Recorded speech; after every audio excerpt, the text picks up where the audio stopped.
गुरवे गौरचन्द्राय राधिकायै तदालये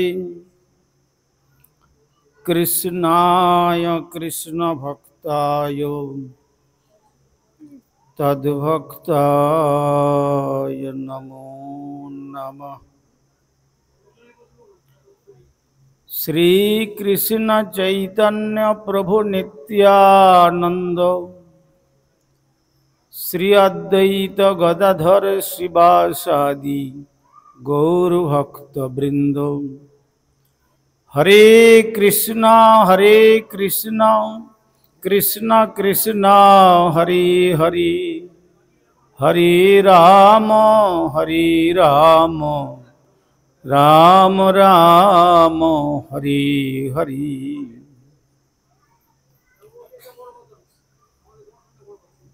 सर्वप्रथम परमार्चनीय विश्ववंदित आचार्य भास्कर प्राच्य पाश्चात्य श्री चैतन्य महाप्रभुर प्रेम धर्मेर बाणीर निर्भीक प्रचारक प्रभुर कलि युग पावनावतारी भुवन मंगल परम करुण श्रीमान महाप्रभुर अभिन्न श्री श्री नित्यानंद मूर्त प्रकाश मूर्ति जिनि जगद्गुरु जुगाचार्य श्रील प्रभुपाद भक्ति सिद्धांत सरस्वती गोस्वामी ठाकुरेर अन्यतम स्नेहभाजन परमार्चनीय श्री गुरुपाद पद्म ओं विष्णुपाद परिव्राजकाचार्यवर्य त्रिदंडी स्वामी श्री श्रीमद् भक्ति कुमुद संत गोस्वामी ठाकुरेर रातुल चरणे संख्यातीत साष्टांग दंडवत प्रणति जानिए तार अहैतुकी कृपा आशीर्वाद प्रार्थना करी। तदनंतर सपार्षद परम गुरुदेव श्रील प्रभुपाद भक्ति सिद्धांत सरस्वती गोस्वामी ठाकुरेर श्रीचरण कमले अनुरूप दंडवत प्रणति जानिए कृपा प्रार्थना अभिमुखे अद्यकार এই महती सभार सभापति महाराज तार श्रीपाद पद में जानाई संख्यातीत साष्टांग दंडवत प्रणति मंचभूषण तथा धामभूषण स्वरूप त्रिदंडीपादगण ब्रह्मचारी वृंद समुपस्थित भगवत कथा श्रवण पिपासु सुधी सज्जन वृंद और मातृमंडली सकल के प्रारंभे जानाई आमार हार्दिक सादर यथायोग्य वैष्णव अभिनंदन। श्री श्री गुरु गौरांगेर कृपा के अवलम्बन करे आज এই स्थाने जे 3 दिन যাবত श्रील महाराजेर शतवर्ष आविर्भाव व्यास पूजा महोत्सव के उपलक्ष्य करे जे अनुष्ठानेर आयोजन हयेछिल सेई अनुष्ठानेर आज के तार समाप्त दिवस। कथाय बोले end is well is everything is well, शेष भालो जार सब भालो तार। तो आज शेष लग्ने आमरा सेई महापुरुषेर दिव्य जीवन सम्बन्धे आमरा जानलाम। कोथाय गंजाम डिस्ट्रिक्टे सेखाने तिनि आविर्भूत हयेछिलेन और श्रील प्रभुपादेर श्रीचरण दर्शन पेয়েছিলেন। এটা হয়তো তাৎকালিক সাময়িক তার পরিচয়ের মর্যাদা রয়েছে, কিন্তু বস্তুতপক্ষে তিনি গঞ্জাম বা বঙ্গভূমির বা অন্য কোনো স্থানের ব্যক্তি নন। তাহলে তিনি কোত্থেকে এসেছিলেন? আমাদের परम गुरुदेव श्रील प्रभुपाद যখন শ্রীধাম মায়াপুরে শতকোটি নামযজ্ঞ করেছিলেন, 100 কোটি प्रत्येक दिन তিনি একবার মাত্র গোগ্রাসে ভোজন করতেন আর 3,33,000 করে হরিনাম করতেন। ভাবুন, এখনকার বর্তমান গুরুদেবগণ বলেন 16 মালা করবে। শ্রীমৎ মহাপ্রভু বলে গেছেন, আমি লাখপতির ঘরে করি ভোজন। তাহলে হয়তো কেউ বলবেন যে আমাদের অরণ্য মহারাজের পিতৃদেব তো কোটিপতি, তাহলে সেখানেই মহাপ্রভু ভোজন করবেন। কিন্তু সে সমস্যাটিকে মহাপ্রভু সংশয় ছেদন করে বলছেন, জানো লাখপতি বলি কারে? দৈনন্দিন লক্ষ নাম যে গ্রহণ করে। অতএব যিনি দৈনন্দিন 1 লক্ষ নাম গ্রহণ করেন তিনি হচ্ছেন লাখপতি। আমাদের হরিদাস ঠাকুর ছিলেন প্রত্যহ 3 লক্ষ নাম গ্রহণ করতেন। তো যখন 100 কোটি নামযজ্ঞ সমাপ্ত করলেন, তখন শ্রীল প্রভুপাদ চিন্তাধারা করেছিলেন যে আমি বৃন্দাবনে গিয়ে ভজন করব, নির্জন ভজন। তখন সেখানে পঞ্চতত্ত্বাত্মক গৌর সুন্দর আবির্ভূত হয়ে বললেন যে দেখো বিমলা প্রসাদ, তোমাকে নির্জন ভজনের জন্য পাঠানো হয় নাই এখানে। তবে কি জন্য? আমার যে এই ঔদার্য লীলা প্রকাশ হয়েছে শ্রীধাম মায়াপুরে, এই মায়াপুরকে সমস্ত পৃথিবীর কাছে উপহার দিয়ে তোমাকে যেতে হবে। তখন শ্রীল প্রভুপাদ মহাপ্রভুর সঙ্গে কথা বলছেন যে না আছে আমার অর্থ বল, না আছে আমার লোক বল, এত বড় দায়িত্ব দিচ্ছেন, আমার পক্ষে কি করে সম্ভব?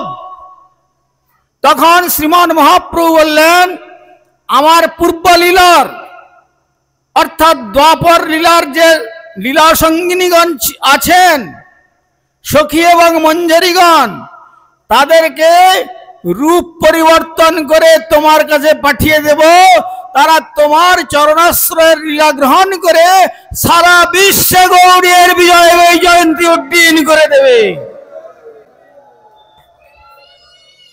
সুতরাং বুঝতে পেরেছেন, তার শ্রীচরণে এসেছিলেন আমাদের তিরণ্ডী স্বামী শ্রীশ্রীমৎ ভক্তি প্রকাশ পুরী গোস্বামী মহারাজ।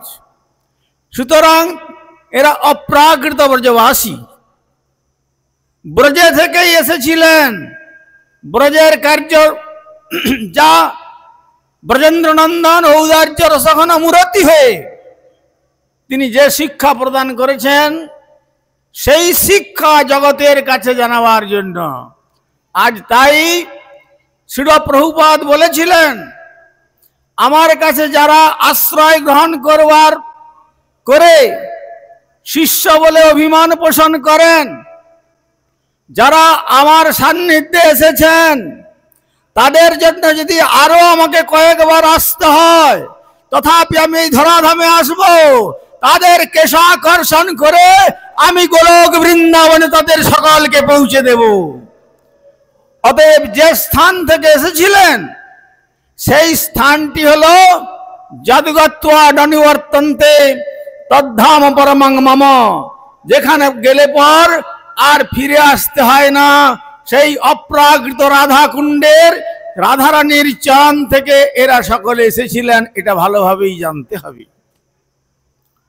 আমাদের ঠাকুর মশাই জানিয়েছেন তার পরিচয় দিয়ে, আমি তো সানন্দ সুখদ বাসী, রাধিকা মাধব চরণ দাসী। বলি তাহলে ভক্তিবিনোদ ঠাকুর কি ভুল কথা বললেন?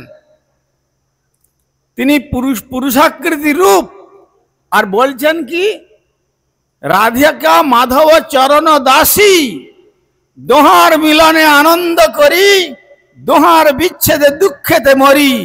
এমন রাধা পক্ষ ছাড়ি যেজন সেজন যেভাবে সেভাবে থাকে, আমি তো রাধিকা পক্ষপাতি সদা, কবু নাহি হেরি তাকে। অর্থাৎ বলছেন যারা রাধারানীর ভজন রাজ্য গ্রুপিং চলছে, গ্রুপ কি গ্রুপ?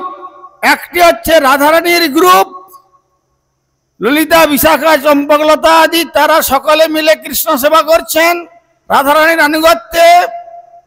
আর একটি হচ্ছে চন্দ্রাবলীর গ্রুপ, তারা রাধারানীকে বাদ দিয়ে তারা কৃষ্ণকে সুখী করতে চান। আমাদের গুরুবর্গ বলছেন যেন যারা রাধারানীকে বাদ দিয়ে কৃষ্ণ সেবা করতে চান, সেই চন্দ্রাবলীর গ্রুপ সদৃশ যারা রয়েছেন তাদের যেন কখনো মুখ পর্যন্ত দর্শন না করতে হয়, এই রকম ইষ্টনিষ্ঠা জানিয়েছেন। অতএব এরা ছিলেন সব অপ্রাকৃত ব্রজবাসী। আর সেই ব্রজবাসী বৈষ্ণবের সেবা যে বিষয় দিয়েছেন, সে সেবার বিষয়টি কি, একটা উদাহরণ দিলে আপনারা বুঝতে পারবেন। শ্রী রূপ গোস্বামী, সনাতন গোস্বামী, গোপাল ভট্ট গোস্বামী আদি সকলেই প্রাপ্তি হয়ে গেছেন শ্রীধাম বৃন্দাবনে। সেখানের একমাত্র মূর্ধন্য পণ্ডিত শ্রী জীব গোস্বামী চরণ। আবার এদিকে রাজপুত্র সেই নরোত্তম ঠাকুর, তিনি চললেন বৃন্দাবনে সব পরিত্যাগ করে। কিন্তু গুরুর অন্বেষণ করছেন, তো জানতে পারলেন ব্রজবাসীদের কাছে লোকনাথ গোস্বামী তিনি একজন বিশেষ মহাত্মা, সিদ্ধ মহাত্মা। এই কথা শুনে তার চরণে গিয়ে দণ্ডবত প্রণাম করে গলবস্ত্র কৃতাঞ্জলি হয়ে নরোত্তম ঠাকুর দাঁড়িয়ে আছেন। তখন লোকনাথ গোস্বামী বললেন, কি বাবা, তুমি কি বলতে যাচ্ছ? না, আমি অনেক বঙ্গভূমি থেকে এসেছি, তখন অবিভক্ত বঙ্গদেশ। আমি আপনার চরণাশ্রয় করে হরিভজন করব শ্রীধাম বৃন্দাবনে। তখন লোকনাথ গোস্বামী বললেন, দেখো, আমি কাউকে শিষ্য করি না, আমি নিজেই শিষ্য হওয়ার যোগ্য হলাম না, আর অপরকে কি শিষ্য করব? এ তো আমাদের গুরুবর্গের বিচারের মধ্যেই বিগত করলে আলোচিত হয়েছে। তখন নরোত্তম ঠাকুর বললেন, দেখুন, আপনি আমাকে স্বীকার করুন আর না করুন, আমি আপনাকে গুরু বলে মেনে নিয়েছি, আপনার আনুগত্যে আমি ভজন করব। সেবা তো সাক্ষাৎ গিয়ে করতে পারছেন না। লোকনাথ গোস্বামী যেখানে ছিলেন, যে গাছের তলায়, তার কাছাকাছি একটা খাটা মলত্যাগের স্থান ছিল। তিনি প্রত্যহ শেষ রাত্রিতে ওখানে মলত্যাগ করতেন, শৌচ করে আবার তার গাছের তলায় ফিরে আসতেন ভজন কুটিরে। কিন্তু নরোত্তম ঠাকুর চিন্তা করলেন, আমাকে গুরু সেবা করতে হবে, যেভাবেই হোক। গুরু সেবা ছাড়া জীবনের এক কপর্দক মূল্য নেই। আর গুরুকে বাদ দিয়ে যদি গোবিন্দ ভজন করা যায়, সেখানে বলছেন গুরু ছাড়ি গোবিন্দ ভজে, বাকিটা সকলেরই জানা আছে, সে পাপী নরকে মজে। সুতরাং আমি শ্রীধাম বৃন্দাবনে এসে নরকে যেতে চাই না, আমি গুরুদেবের সেবা করব। কি করতেন তিনি? প্রত্যহ গুরুদেব যখন বাহ্যকৃত্যে যেতেন শেষ রাত্রিতে, তার আগে তিনি মাথায় করে কলসিতে জল নিয়ে আর একটি সংমার্জনী নিয়ে সেই বিগত দিনের মলকে পরিষ্কার করে দুহাত দিয়ে তুলে অনেক দূরে ফেলে দিয়ে আসতেন, আর ঝাড়ু দিয়ে পরিষ্কার করে দিতেন। ভজনানন্দী মহাত্মা তিনি অত চিন্তা করতেন না। ভগবদ ইচ্ছাতে একদিন তার মনে জাগলো, আমার তো কোনো শিষ্য নাই, এত নোংরা স্থান কে পরিষ্কার করে? দেখি, একদিন দেখতে হবে। যে সময়তে যেতেন তার থেকে আরো 1-1.5 ঘন্টা আগে গিয়ে একটা গাছের আড়ালে তিনি দাঁড়িয়ে আছেন।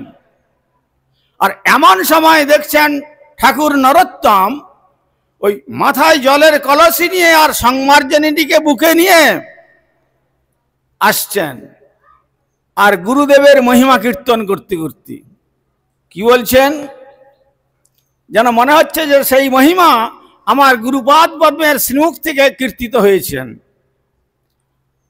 আমার গুরুদেব দয়াময়, গুরুদেব দয়াময়, প্রাণের যাতনা জানাবো কি তোমা, হয়েছে জীবন যন্ত্রণাময়, জীবন যন্ত্রণাময়। ওহে গুরুদেব তব শ্রীচরণ, সেবী যেন আমি জনম জনম। ওহে গুরুদেব তব শ্রীচরণ, সেবী যেন আমি জনম জনম। এই আশীর্বাদ যাচিও ভজন, তব পদে স্থান চায়। আমার গুরুদেব দয়াময়, গুরুদেব দয়াময়। এইভাবে গুরুদেবের মহিমা কীর্তন করতে করতে স্থানটি পরিষ্কার করছেন। অমনি গাছের আড়াল থেকে জলদ গম্ভীর স্বরে ভেসে আসলো, কে আমার এই অপবিত্র স্থান পরিষ্কার করে, কে তুমি? তখন নরোত্তম ঠাকুর মনে করলেন সর্বনাশ, আজ মনে হয় উনার কোপে আমি ভস্মীভূত হয়ে যাব। তখন বলছেন আমার রক্ষাকর্তা কে আছে? কেউ তো নাই। তখন তিনি সেই সংমার্জনীটিকে, যেটি দিয়ে গুরুপাদ পদ্মের মল পরিষ্কার করছিলেন, সেই সংমার্জনীকে বুকে জড়িয়ে ধরে বলছেন, হে সংমার্জনী, তুমি যে সেবার সৌভাগ্য পেয়েছ, আমি তো মানব হয়ে সে সেবার সৌভাগ্য করতে পারি নাই। তোমার সৌভাগ্যর শক্তি দিয়ে তুমি আমাকে রক্ষা করো। তখন তিনি এই বলে জড়িয়ে ধরে বলছেন, আমি দাস নরোত্তম, আমি দাস নরোত্তম, যে আপনার চরণে গিয়ে জানিয়েছিলাম সেই নরোত্তম আমি। আমাকে নরোত্তম বলে পরিচয় দিতে লজ্জা হচ্ছে, আমি নরাধম, এই সেই ব্যক্তি। তখন লোকনাথ গোস্বামী বললেন, তুমি আমার এই নোংরা স্থান পরিষ্কার করছো রাজপুত্র হয়ে? তখন বললেন, রাজপুত্র তো জগতের প্রশংসার বস্তু, কিন্তু অপ্রাকৃত জগতের তার কোনো মূল্য নাই। আমার গুরুপাদ পদ্ম বলতেন, রাজপুত্রং চিরঞ্জীব মা জীব ঋষিপুত্র গো, জীব মরব সাধো মা জীব মা মর ব্যাধ। অনেক বড় কথা, এই সময় বলবো না, সময় তো কেটে দিচ্ছেন। তো এখন রাজপুত্র চিরঞ্জীব, তুমি চিরকাল এই জগতে বেঁচে থাকো, তোমার জগতেই ভোগ, মৃত্যুর পরে কোথায় যাবে তার কোনো ভরসা নেই। সুতরাং তুমি রাজপুত্র হয়ে এই কার্য করছো, এটা ঠিক নয়। তখন বলছেন, গুরুদেব আমি জানি যে আপনি ছাড়া আমার আর দ্বিতীয় কেউ আমাকে রক্ষা করতে পারবে না, সেই জেনে আপনার শ্রীচরণ সেবার্থে আমি নিজেকে নিযুক্ত করেছি। তখন লোকনাথ গোস্বামীর প্রতিজ্ঞা ভঙ্গ হলো। বললো, ঠিক আছে, তুমি যাও, যমুনায় স্নান করে মস্তক মুন্ডন করে যমুনায় স্নান করে এসো, আমি তোমাকে দীক্ষা মন্ত্র প্রদান করব। দীক্ষা মন্ত্র প্রদান হলো, জানিয়ে দিলেন। গুরুবর্গগণ তো মালা দেন শুধু, অনেকে মালার শব্দ, মালা কি আছে সে সম্বন্ধে হয়তো অনেক শিষ্য অবগত নন। 108টি মালাতে কাঠি রয়েছে। যে মেরুটি রয়েছেন তিনি হচ্ছেন রাধা কৃষ্ণ। প্রথম 8 জন যে রয়েছেন অষ্টপ্রধানা সখী ললিতাদি, তারপরে এক একজনের সঙ্গে 8 জন করে, তারপরে 72 জন মিলে, তারপরে রূপমঞ্জরি, রতিমঞ্জরি, অনঙ্গমঞ্জরি, বিলাসমঞ্জরি 4 জন, তাদের মধ্যে আবার 8 জন করে মঞ্জরি, এই করে 108 জন সখী এবং মঞ্জরিগণের আনুগত্যে মেরুরূপী যুগল উপাসনা রাধা কৃষ্ণের নাম হরে কৃষ্ণ মহামন্ত্রের মাধ্যমে তোমাকে আমি অর্পণ করলাম, এই নাও, এই বলে তাকে মন্ত্র প্রদান করলেন, নাম মন্ত্র জপ করছেন। কিন্তু গুরুদেব তো আজকালকার তথাকথিত গুরুরা কেবল বাৎসরিকটা পেলেই হলো, যে গুরুদেব শিষ্যের বাড়িতে বৎসরে একবার যাব, বাৎসরিকটা দেবে চলে যাবে, শিষ্য কি করছে না করছে কোনো কিছু খোঁজ খবর নেই। কিন্তু সেই রকম ধরনের লোকনাথ গোস্বামী ছিলেন না। তিনি দেখতেন যে আমি যে তাকে কৃষ্ণকে দিলাম, প্রকৃত কৃষ্ণের সেবা করছে কিনা। একদিন দেখলেন ঠাকুরের ইচ্ছা, রাধা ঠাকুরানীর ইচ্ছা, একদিন দেখলেন একজন তৃষ্ণার্ত পথিক এসে বলছে, বাবা মুঝে এক গ্লাস पानी पिला सकते हो? बस जीव गोस्वामी बोलলেন, होगा, क्यों नहीं होगा। माला রেখে দিয়ে আর উনি এক গ্লাস জল নিয়ে এসে তাকে দিলেন, জল সেবা করে পথিক চলে গেলেন। ওটি গুরুদেবের নয়নে গোচরীভূত হলো। তারপরেই লোকনাথ গোস্বামী গিয়ে বলছেন, নরোত্তম তোমার এখনো জগতের সেবা করবার মনের মধ্যে অভিলাষ আছে, সুতরাং তোমার আর বৃন্দাবনে থেকে রাধা কৃষ্ণের সেবা করতে হবে না, তুমি সংসারে ফিরে চলে যাও। ব্যাস। আর যত রকমের অনুনয় বিনয় কাতর আরাধনা, তার চরণতলে প্রার্থনা, কোনটাতেই তিনি আর তার বাণীকে ফিরিয়ে নিলেন না। যাও, ফিরে যাও। ফিরে যাচ্ছেন, আর যেতে যেতে গান রচনা করছেন, নিজের বিরহের উদ্গার। অনেক দুঃখের পরি আহা লইয়েছিলে ব্রজপুরে, আমায় কৃপা ডোর গলায় বাঁধিয়া,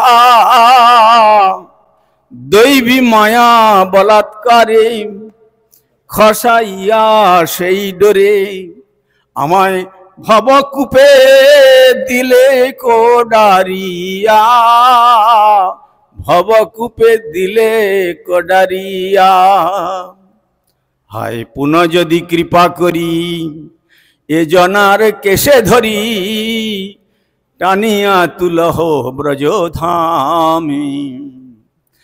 তবে সে দেখিয়ে ভালো, নতুবা পরাণ গেল, কহে দিন দাস নরোত্তমে,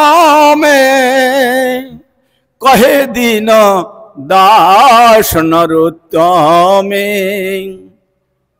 অর্থাৎ তিনি জানাতে যাচ্ছেন, 84 লক্ষ জনি পরিভ্রমণ করতে করতে এই কালের ত্রিতাবদগ্ধ অবস্থায় দগ্ধীভূত হতে হতে কোন ক্রমে আমায় ব্রজপুরে নিয়েছিলে, অপ্রাকৃত মধুর বৃন্দাবনে।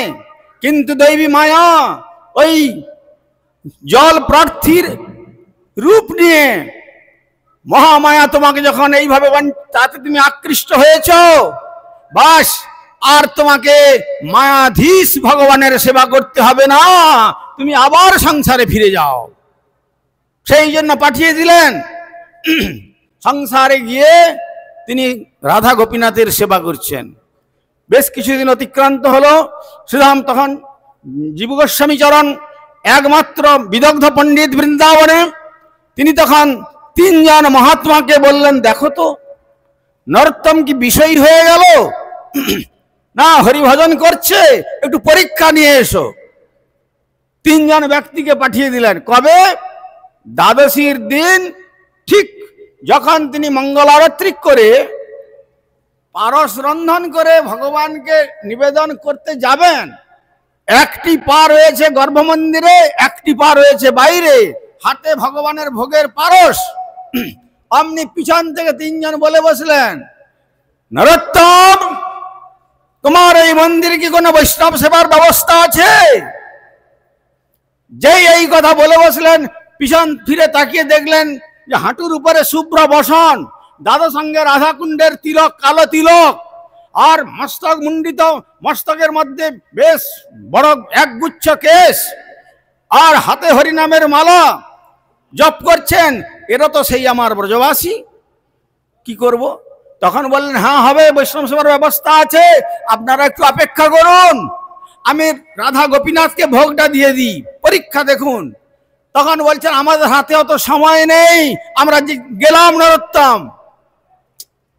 তখন নরোত্তম ঠাকুর বলছেন, ঠাকুর আমি তো খুব বিপদাপন্ন, কিং কর্তব্য বিমূঢ় হয়ে পড়লেন, যদি তোমার সেবা করি তাহলে তোমার ভক্ত বিমুখ হয়ে চলে যাবে, যদি গৃহস্থ বাড়ি থেকে কোনো মহাত্মা বিমুখ হয়ে চলে যায়, আয়ুশ্রিয়ং যশো ধর্ম লোকানামাশিস হয়ে বচ হন্তি সর্বাংশ সেজানি মহৎ অতিক্রম।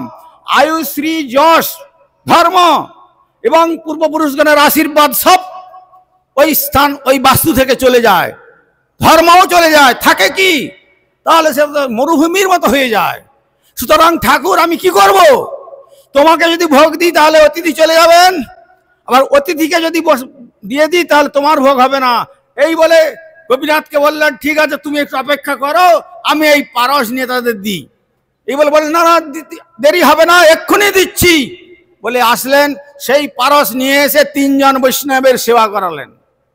পাদ্য অর্ঘ্য আচমনীয় দিয়ে যখন সেবা করালেন, সেবা করানোর পর অতিথিগণ বললেন, নরোত্তম আমরা এসেছিলাম জীব গোস্বামী চরণের নির্দেশে তোমাকে পরীক্ষা নেওয়ার জন্য, তুমি পরীক্ষায় উত্তীর্ণ হয়েছ, তোমার জন্য গৌর গোবিন্দের সেই গোলক বৃন্দাবন ধাম আর অনতি বিলম্বে তুমি লাভ করবে, সে বিষয়ে কোনো সংশয় নাই। এই সংবাদ গিয়ে আমরা সব জীব গোস্বামীর চরণ নিবেদন করব। বিশ্রামে চলে গেলেন। আর এদিকে নরোত্তম ঠাকুর কি করলেন? গোপীনাথের কাছে এসে কাঁদতে কাঁদতে হাত জোড়ো করে বললেন, ঠাকুর তোমার ভোগের রন্ধন বস্তু তোমার ভক্তের সেবায় লেগে গেল, তোমাকে তো দিতে পারলাম না, আমার অপরাধ ক্ষমা করো, আমি পুনরায় রন্ধন করে আবার তোমাকে ভোগ দিচ্ছি। তখন ওই গোপীনাথ প্রকটিত হয়ে বলছেন, নরোত্তম তুমি কি জানো না, আমি ব্রহ্মাকে বলেছিলাম চর্বচস্য লজ্জাদি সর্বং দৃষ্টৈব স্বীকৃতং ময়া মদ্ভক্তানাম জিহ্বাগ্রে অহং অস্নামি পদ্মজ। ব্রহ্মাণ্ড পুরাণে আছে লিখা, ভক্তের জিহ্বাতে আমি ভোজন করি। সুতরাং অপ্রাকৃত ব্রজবাসী তিনজনকে তুমি যে ভোজন করিয়েছ, তাদের জিহ্বা মন্দিরে বসে বসে আমি ভোজন করে আকণ্ঠ আমি তৃপ্ত হয়ে গেছি, আর আমার জন্য পৃথক করে তোমাকে রন্ধন করে ভোজন করাতে হবে না। মদ্ভক্তানাম জিহ্বাগ্রে অহং অস্নামি পদ্মজ। পরিষ্কার ব্রহ্মাকে তিনি বলেছিলেন, আমার শুদ্ধ ভক্তের সেবার দ্বারা আমার গতকাল আমাদের বাবাজি মহারাজ বলেছিলেন যে দুই কিন্তু এক, মুখটি হচ্ছে ভগবানের আর উদরটি হচ্ছে ভক্ত। আবার কখনো উদরে হয় ভগবান আর মুখটি হন ভক্ত। এই যে ভাব, এ বোঝাটা বড় কঠিন। তাই প্রভু কহে, এমন বৈষ্ণব সেবা আর করো নাম সংকীর্তন, দুই করো শীঘ্র পাবে শ্রী গোবিন্দ চরণ। অতএব সেই বৈষ্ণব সেবার কথা আজকে অন্যান্য বক্তাগণের শ্রীমুখ থেকে আমরা আরো বিশদভাবে শ্রবণ করব। আমি একটু সময় মনে হয় বেশি নিয়ে নিলাম। সভাপতির চরণে আমার ধৃষ্টতা আপনি মার্জনা করবেন। আমার বক্তব্য এই বলে এখানে উপসংহার করলাম। বঞ্ছা কল্পতরুভ্যস্য কৃপা সিন্ধুভ্যেব চ পতিতানাং পাবনেভ্যো বৈষ্ণবেভ্যো নমো নমঃ। বলুন সকলে একবার, জয় জয় শ্রী শ্রী নিতাই গৌর প্রেমানন্দে। হরি হরি বল, হরি হরি বল, হরি হরি বল।